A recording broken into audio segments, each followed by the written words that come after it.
사랑하는 조카의 목에 칼을 겨눈 두 명의 숙부가 있습니다. 한 명은 조선의 수양대군, 또 한 명은 잉글랜드의 리처드 3세. 9,000km 떨어진 이 두 나라 서로의 존재조차 몰랐던 이들이 똑같은 범죄를 저질렀습니다. 1450년대 두 명의 12살 소년이 왕위에 올랐습니다. 두 소년 모두 아버지를 잃었고 두 소년 모두 숙부에게 둘러싸여 있었습니다. 그리고 두 소년 모두 왕좌에서 끌어내려졌습니다. 한 명은 산속에서 사약을 받았고 한 명은 탑 안에서 흔적 없이 사라졌습니다. 우연일까요? 아니면 권력이라는 괴물은 시대와 장소를 가리지 않고 같은 방식으로 작동하는 걸까요? 오늘 여러분은 소름이 돋을 겁니다. 왜냐하면 이 두 이야기는 한 글자도 틀리지 않고 평행하게 진행되기 때문입니다. 안녕하십니까? 역사의 숨겨진 이면을 파헤치는 역사평행입니다. 오늘은 권력이라는 괴물이 삼켜버린 두 소년 왕의 비극적인 운명을 통해 인간의 욕망이 어디까지 잔인해질 수 있는지 알아보겠습니다. 1400년대 왕좌는 축복이 아니라 저주였습니다. 지금부터 그 이야기를 시작하겠습니다.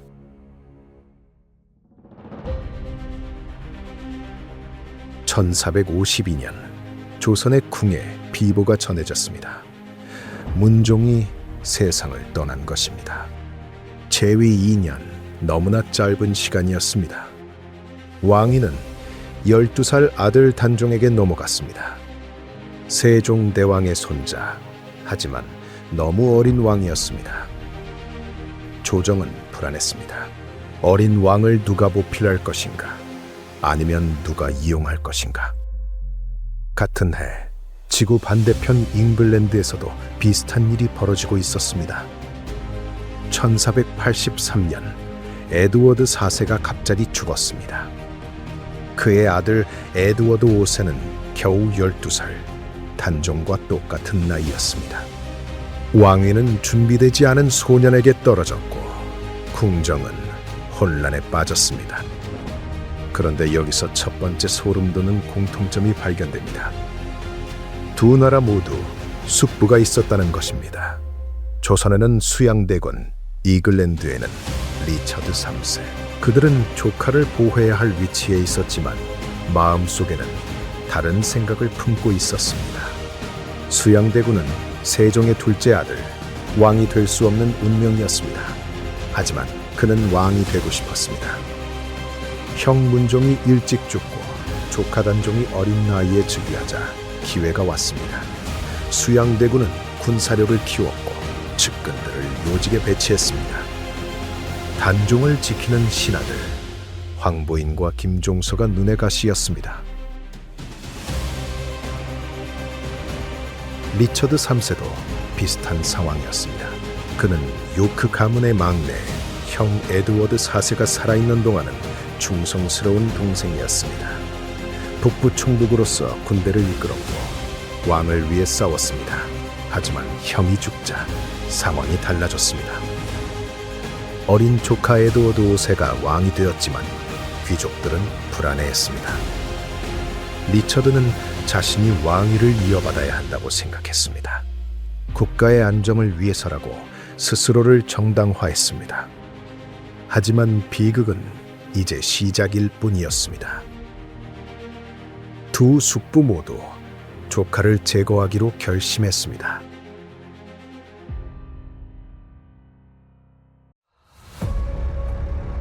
(1453년 10월) 수양대군이 움직였습니다.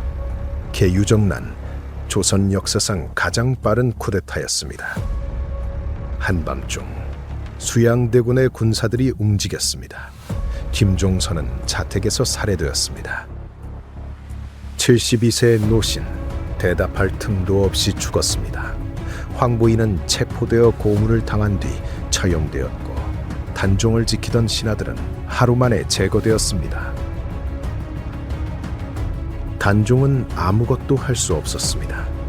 공간에 갇혀 밖에서 무슨 일이 벌어지는지도 모른 채 그저 기다릴 수밖에 없었습니다. 2년 뒤 수양대군은 단종에게 양위를 강요했습니다. 1455년 단종은 왕위에서 쫓겨나 노산군으로 강등되었습니다. 잉글랜드에서도 비슷한 일이 벌어졌습니다. 1483년 리처드는 조카 에드워드 5세를 런던 탑에 가뒀습니다. 보호한다는 명목이었지만 사실상 감금이었습니다. 그리고 의회를 소집해 에드워드 5세의 왕위 계승권이 무효라고 선언했습니다. 이유는 간단했습니다. 에드워드 4세의 결혼이 무효라는 것. 따라서 에드워드 5세는 사생아라는 주장이었습니다. 억지 논리였지만 힘 있는 자의 말이 법이 되는 시대였습니다. 1483년 7월 리처드는 리처드 3세로 즉위했습니다. 두 소녀는 왕위를 잃었습니다. 하지만 이것으로 끝이 아니었습니다. 단종은 강원도 영월로 유배되었습니다.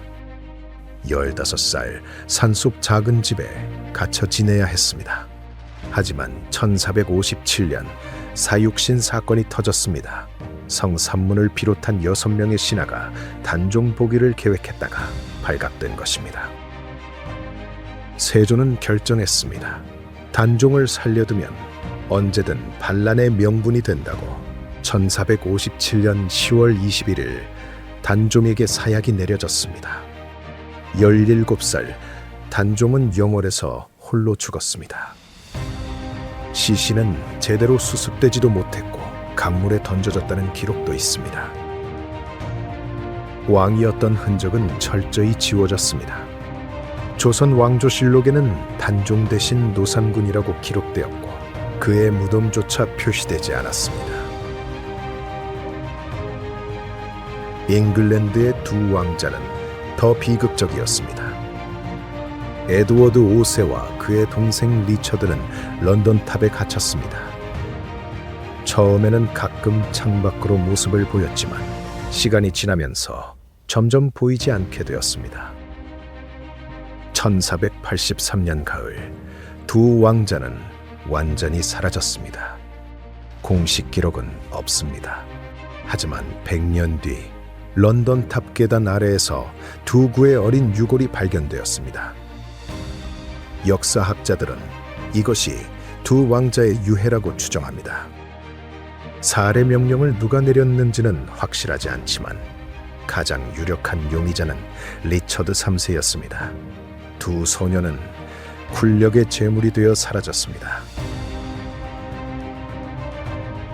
단종은 죽은 뒤에도 잊혔습니다. 200년이 넘도록 그는 역적으로 기록되었습니다. 숙종 때가 되어서야 단종이라는 묘호를 받고 복권되었습니다. 하지만 그때는 이미 아무도 그를 기억하지 않았습니다.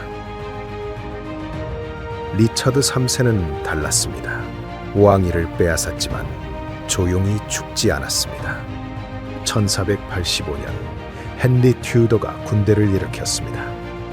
랭커스터 가문의 후손 리처드에게 왕위를 빼앗긴 세력이었습니다. 리처드는 싸웠습니다. 1485년 8월 22일 보스워스 전투. 리처드는 직접 말을 타고 돌격했습니다. 왕이 전장에서 싸우는 것 중세 시대에도 드문 일이었습니다. 하지만 그의 군대는 배신했습니다. 핵심 귀족들이 전투 중에 편을 바꿨고 리처드는 포위되었습니다. 그는 끝까지 싸웠습니다. 말을 내놓아라. 내 왕국을 말과 바꾸겠다. 셰익스피어가 기록한 이 대사가 사실인지는 알 수 없지만 리처드가 끝까지 저항했다는 것은 분명합니다. 단종은 순응하다 죽었고 리처드는 저항하다 죽었습니다. 하지만 둘 다 살아남지 못했습니다. 후세는 두 사람을 어떻게 기록했을까요? 단종은 비극적인 희생자로 기억됩니다. 충신들이 목숨을 바쳐 지키려 했던 어린 왕, 권력의 희생양, 세조는 왕위를 빼앗은 찬탈자로 기록되었지만 동시에 조선을 안정시킨 강력한 왕으로도 평가받습니다. 리처드 3세는 더 복잡합니다. 셰익스피어는 그를 악당으로 그렸습니다. 고추의 다리를 절고 조카들을 살해한 잔인한 왕. 하지만 현대 역사학자들은 다르게 봅니다. 리처드가 정말 두 왕자를 죽였는지 확실하지 않고 그의 통치 기간도 나쁘지 않았다고 평가합니다. 2012년 레스터에서 리처드의 유골이 발견되었습니다. 500년 만에 그는 제대로 된 장례를 치렀습니다. 역사는 승자가 쓰는 것입니다. 하지만 시간이 지나면 진실은 조금씩 드러납니다. 오늘 보신 두 소년의 이야기는 단순한 과거가 아닙니다. 권력보다 소중한 가치가 무엇인지 우리에게 묻고 있습니다. 단종은 왕위를 지키려 하지 않았지만 후세에 복권되었습니다. 리처드는 왕위를 지키려 싸웠지만 악당으로 기록되었습니다. 여러분은 수양대군과 리처드 3세 중 누가 더 잔혹하다고 생각하십니까? 그리고 만약 여러분이 단종이었다면 어떤 선택을 했을까요? 댓글로 의견을 남겨주세요. 지금까지 역사평행이었습니다.